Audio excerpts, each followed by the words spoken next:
اللہ رب العزت کا تقاضا کیا ہے؟ حضور اکرم صلی اللہ علیہ وسلم کیا ہم سے مطالبہ فرماتے ہیں؟ شریعت کا مطالبہ کیا ہے؟ قرآن کا مطالبہ کیا ہے؟ یہ معلوم ہوگا۔ تو اس نظریے سے اگر ہم اس آیت کو پڑھیں گے، تفسیر دیکھیں گے اور مختلف تفسیروں سے استفادہ کریں گے تو لیس البر ان تولوا وجوہکم قبل المشرق والمغرب کا مطلب صرف چہرہ پھیر لینے کا نام نہیں ہے، وہ ایک علامت ہے کہ مشرقی سمت میں منہ کر کے نماز پڑھنا کوئی عین نیکی نہیں ہے، لیس البر، اور مغربی سمت متوجہ ہو جانا یہ بھی کوئی نیکی نہیں ہے۔ پھر نیکی کیا ہے؟ میں سیدھا سیدھا موٹا موٹا ترجمہ کر کے اپنی بات ختم کروں گا۔ ولیکن البر، نیکی، بھلائی، خوبی، اور پھر وہی لفظ میرے زبان پر آ رہا ہے، مردوں کے لیے مردان کی، اللہ پر ایمان لانا۔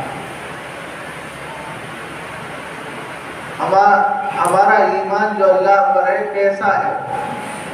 نمازیں پڑھ رہے ہیں، زکوٰۃ ادا کر رہے ہیں، حج کر رہے ہیں، عمرے کر رہے ہیں، رمضان کے روزے رکھ رہے ہیں، مدرسہ ہے، مسجد ہے، مکاتب دینیہ ہے، لیکن ایمان اور اعتقاد میں اگر اللہ نہ کرے کمزوری ہو تو کسی عمل کا کوئی فائدہ نہیں۔ وہ جو آمنت باللہ کہتے تھے اسے پڑھنا میں ہر جگہ یہ بول رہا ہوں، اپنے ایمان کو مضبوط کریں، اپنے ایمان کو درست کریں، عقیدہ بنائیں۔ ولیکن البر من آمن باللہ، اللہ پر ہمارا ایمان ہو، قیامت کے دن پر ایمان ہو، اللہ کے نبیوں پر ایمان ہو، اللہ کی اتاری ہوئی کتابوں پر ایمان ہو،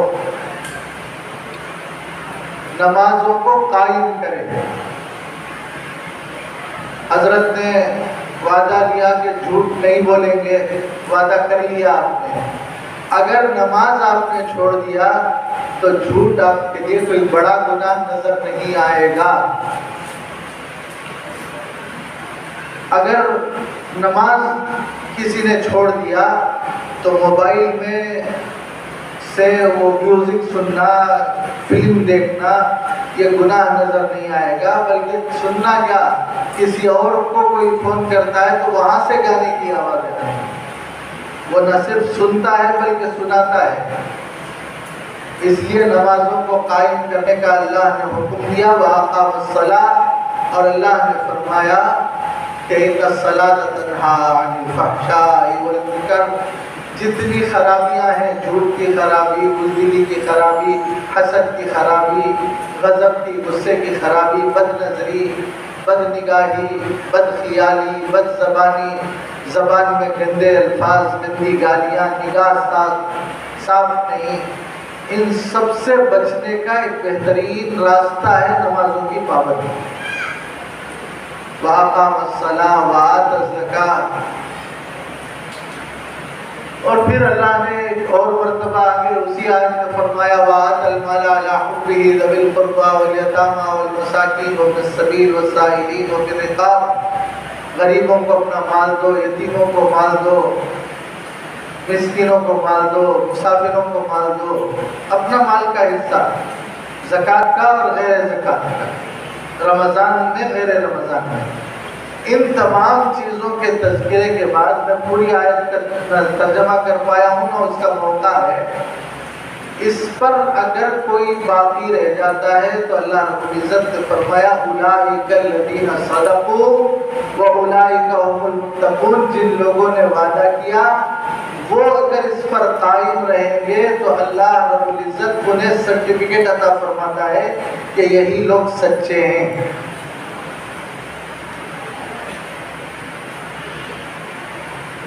اگر میں آپ سے پوچھوں کہ یہاں جلسے سے فارغ ہو جانے کے بعد، کھانے سے فارغ ہو کر، نماز سے فارغ ہو کر کیا تمام لوگ گھر جائیں گے؟ تو میرے خیال سے کوئی بھی انشاءاللہ نہیں کہے گا، یقیناً جائیں گے، سب گھر جائیں گے، جانا طے ہے۔ اب اس میں انشاءاللہ کیا ہے؟ لیکن اگر یہ پوچھا جائے کہ کل فجر کی نماز سب جماعت کے ساتھ پڑھیں گے تو سب بیک آواز کہیں گے انشاءاللہ، یعنی اگر اللہ چاہے گا، اور میں تو نہیں چاہوں، اللہ چاہے تو دیکھیں گے، اللہ چاہے تو نماز پڑھیں گے۔ وما تشاءون الا ان یشاء اللہ، تمہاری چاہت اللہ کی چاہت کے ساتھ متعلق ہے، لیکن عزم اور ارادے کو پکا کرنے کا اختیار تمہیں دیا گیا۔ یہ صرف ہاتھ اٹھا دینا یہ خود بھی ایک بڑی اچھی بات ہے، میں اس کی کوئی توہین اور تحقیر نہیں کر رہا ہوں۔ جب آپ نے ان حضرات علماء کے سامنے ہاتھ اٹھا دیا ہے کہ جھوٹ نہیں بولیں گے، چاہے کچھ بھی ہو جائے جھوٹ نہیں بولیں گے۔ مجھے ایسے خیال ہوتا ہے کہ 2 سال پہلے جب میں نے یہاں کچھ آپ حضرات سے گفتگو کی تو شاید میں نے سورہ کوثر ہی کی تلاوت کی تھی، اور میں نے یہ کہا تھا کہ حالات بہت خراب ہو رہے ہیں، بہت خراب، اب تو اس سے زیادہ خراب ہو گئے ہیں، جینا ناممکن، نامشکل سے ناممکن ہوتا چلا جا رہا ہے۔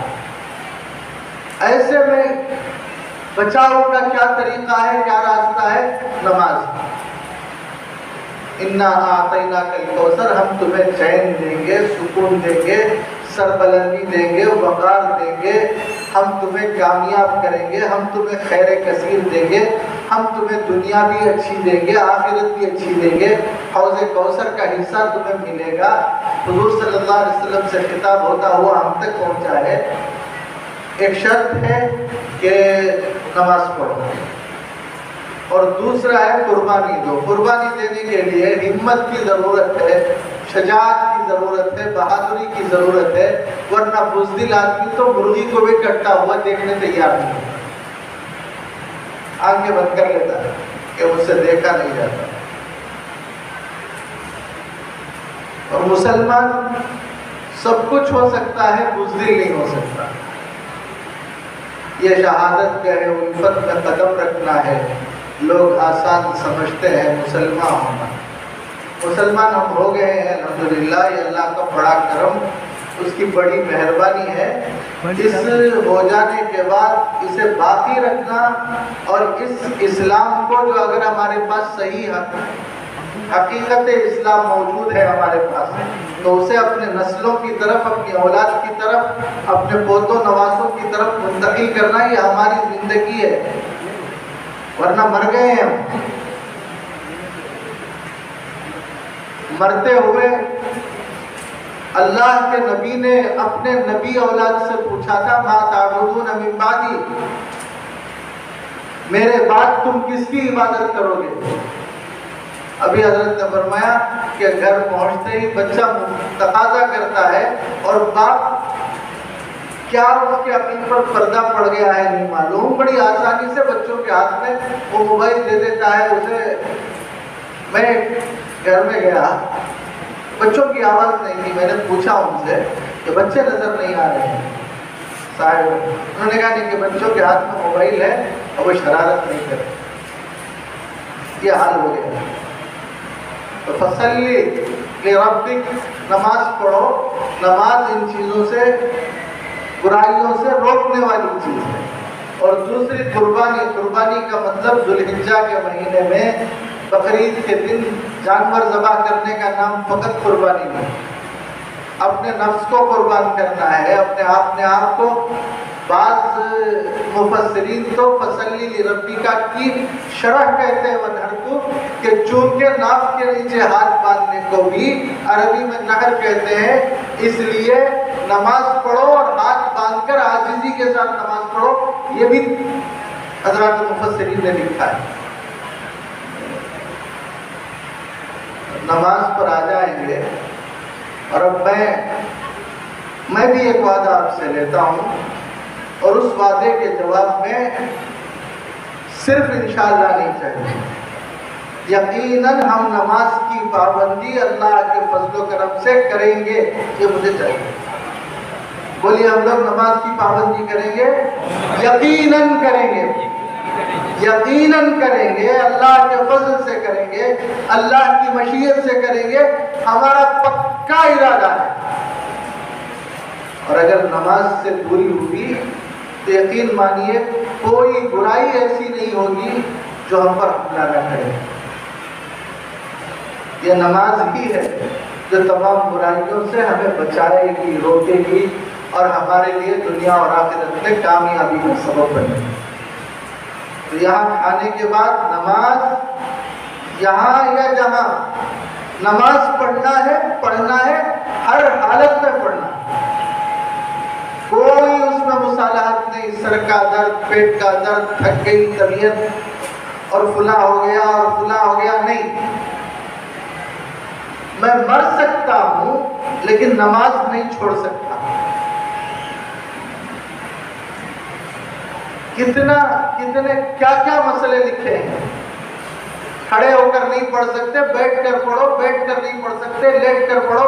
آج کل یہ مصیبت کرسیوں کی مسجد میں آ گئی ہے. پوری طرح سے صحت مند آدمی چل کر آتا ہے اور اگر اسے کسی شہر میں جانا ہو تو ایئرپورٹ پہ 1.5-2 گھنٹے کھڑا ہوتا ہے، مسجد میں آتے ہی بیٹھ جاتا ہے. اللہ کے سامنے کھڑے ہونے کا اسے کوئی شوق نہیں. اور وہاں بھی میں حضرات علماء، حضرات خطبہ سے گزارش کروں گا کہ لوگوں کو نرمی کے ساتھ، مصلحت کے ساتھ سمجھائیں کہ مسجد میں کرسیوں کا نظام بڑا ہی فاسد نظام. اور کرسیاں بھی کیسی، ٹیک والی، جس میں ہاتھ کو بھی ٹیک، پیٹھ کو بھی ٹیک. ہمارے حضرت رحمت اللہ علیہ، اللہ اکبر، آخری عمر کے آخری ایام میں چند دن کے لیے بیٹھے. وہ چھوٹی کرسی جو گول، جس میں نہ کوئی ہاتھ نہ پیٹھ میں ٹیک، ایسی کرسی میں بیٹھ کر نماز چند دن ادا کیا گیا. اور آج یہی بیٹھ جاتے ہیں. قیام، نماز کا قیام نہیں ہوتا ہے. اور قیام فرض ہے. ہر چیز کے لیے کھڑے ہونے کی طاقت ہے. دکان میں کھڑا رہتا ہے، آفس میں کھڑا رہتا ہے، کھیت کے پاس کھڑا رہتا ہے. اور صرف مسجد میں، وہ بھی نماز میں کھڑا نہیں ہوتا. آتے ہوئے کوئی مل جائے تو اس کے ساتھ بات کرتے ہوئے کھڑا رہتا ہے. امام پر اعتراض کرنے کے لیے کھڑا رہتا ہے اور فلاں کرنے کے لیے کھڑا رہتا ہے. اللہ کے سامنے فقط کھڑا نہیں ہوتا. اس لیے اگر کھڑے نہیں ہو سکتے، اتنے بیمار ہیں کہ کھڑا ہونا مشکل ہے، گر جانے کا خوف ہے، طبیعت میں گھماؤ ہے، چکرا رہی ہے طبیعت، بیٹھ کر نہیں. اور بیٹھ کر بھی نہیں نماز پڑھ سکتے، لیٹ کر نماز پڑھو. اشارے سے رکوع سجدہ کرو. حتیٰ کہ اگر کوئی عورت اس حالت میں ہو کہ درد ذہن میں مبتلا ہو اور بچے کی ولادت قریب ہو جو انتہائی تکلیف دہ اور خون باہر نہ نکلا ہو، چاہے کوئی عضو باہر آ گیا ہو تب بھی اسے نماز معاف نہیں. اور ہم کتنی آسانی سے نماز قضا کر دیتے ہیں. اللہ ہمارے گناہ، اس گناہ کو، اس گناہ ہے کبیرہ کو، بڑے گناہ کو معاف فرمائے. اور آج ہمیں یہ طے کر لینے کی توفیق عطا فرمائے کہ اب سے، آج سے، اس وقت سے، عشاء کی نماز سے ہماری کوئی نماز نہیں چھوٹے گی. ہمارا، بولیے، ہمارا، بلکہ کہیے میرا مکمل ارادہ ہے، میں عزم کرتا ہوں، میں وعدہ کرتا ہوں، اللہ کے دربار میں وعدہ کرتا ہوں کہ اب سے میری کوئی نماز نہیں چھوٹے گی. اس کے بعد پھر آپ اپنی زندگیوں میں تبدیلیاں دیکھیں گے. اس کے لیے آئینہ دکھانے کی ضرورت ہے. آپ پہلے کیسے تھے، اب کیسے ہو گئے، گھر کی زندگی کیسے تھی، اب کیسے ہو گئی، کیسے بے چینی میں ایام گزرتے تھے، اب کیسے پرسکون ہیں. یہ کسی اور کو لا کر بتانے کی آپ خود محسوس کریں گے، میں خود محسوس کروں گا. وَيَقَامَ الصَّلَاةَ وَآتَى الزَّكَاةَ. اس کے بعد اللہ رب العزت فرماتے ہیں أُولَٰئِكَ الَّذِينَ صَدَقُوا. اس پر اگر قائم رہ گئے، کیے ہوئے وعدوں کو پورا کر لیا تو اولئک هم المتقون، یہی تم ہی لوگ اللہ کے ولی ہو۔ تقوی والا اللہ کا ولی ہوتا ہے۔ اللہ کا ولی کہاں ہے؟ ڈھونڈ کر جانے کی ضرورت ہے، جانا ہے، جائیں گے، ضرورت ہے اولیاء اللہ سے حالت حیات میں اور حالت وفات میں ان سے استفادہ، یہ سب اپنی جگہ میں ہے، لیکن خود ولی بن جائیں گے۔ بڑے اولیاء اللہ کے جتنے مزارات ہیں وہاں ایک آیت ذکر ہے، الا ان اولیاء اللہ لا خوف علیہم ولا هم يحزنون۔ سنو، غور سے سنو، جو اللہ کے دوست ہوتے ہیں، ولی ہوتے ہیں، ان کو کوئی ڈر نہیں، ان کو کوئی غم نہیں۔ اور ہم آج دونوں چیزیں ہمارے اوپر مسلط ہیں، ڈر، حکومت کا ڈر، حکومت کے کارندوں کا ڈر، اکثریت کا ڈر، پڑوس کا ڈر، ڈر، خوف، اور اس کے نتیجے میں حزن، ٹینشن، کل کیا ہوگا، کل کیا ہوگا۔ ڈر اور حزن کے درمیان، ڈر اور حزن کے درمیان ہماری زندگی گزر رہی ہے۔ اور جو اللہ کے نیک بندے ہوتے ہیں ان کو نہ ڈر ہے نہ کوئی ٹینشن ہے، لا خوف علیہم ولا هم يحزنون۔ اللہ کے ولی کو، اللہ کا ولی کون ہے؟ اس کے لیے کوئی سینگ اور اس کے لیے کوئی الگ چیز نہیں ہے۔ الذین آمنوا وکانوا یتقون، جو ایمان اور تقوی جن کے پاس ہے وہ اللہ کے ولی ہیں۔ آپ میں سے جس کے پاس، یہاں تو سب اولیاء اللہ بیٹھے ہیں اسٹیج میں ان کی طرف اشارہ، آپ میں سے یا باہر جو ہے ان میں سے جس کے پاس ایمان اور تقوی ہے وہ اللہ کا ولی ہے۔ اور جو اللہ کا ولی ہوتا ہے اسے نہ ڈر کی ضرورت ہے، اسے نہ غم کی ضرورت ہے۔ اور اللہ کا ولی کیسا بنے گا؟ متقی کیسے بنے گا؟ نماز کے ذریعے سے پہلا مرحلہ۔ تو ہم نے آج وعدہ کیا ہے، میں بھی اس وعدے میں شامل ہوں، میں مکمل عزم کرتا ہوں، ارادہ کرتا ہوں کہ اب سے کوئی نماز نہیں چھوڑوں گا۔ اگر یہ ہماری زندگی میں یہ بات آ جائے تو آج کا اجلاس 100% کامیاب ہے۔ ایک جملہ میرے زبان پر آ رہا ہے، نہیں بولنا، پھر بھی بول دیتا ہوں، اگر آدھے بھی آ جائیں، اللہ کرے کہ ہم سب آ جائیں، تو ہماری کامیابی ہے۔ میں اپنی اس منتشر گفتگو پر حضرات علماء کرام سے معذرت خواہی کے ساتھ اپنی بات ختم کرتا ہوں۔ حضرات علماء نے جو تمہید بنائی تھی اسی تمہید کو لے کر آگے چلنے کی کوشش کی۔ اس میں جو باتیں اچھی ہیں اور بھلی ہیں اور خیر کی ہیں وہ اللہ کی جانب سے ہے۔ اگر کوئی لفظ، کوئی جملہ، کوئی بات غلط ہو تو وہ میری جانب سے اور شیطان کی جانب سے ہے۔ میں اس پر اللہ سے معافی طلب کرتے ہوئے اپنی بات ختم کرتا ہوں۔ وآخر دعوانا الحمدللہ رب العالمین۔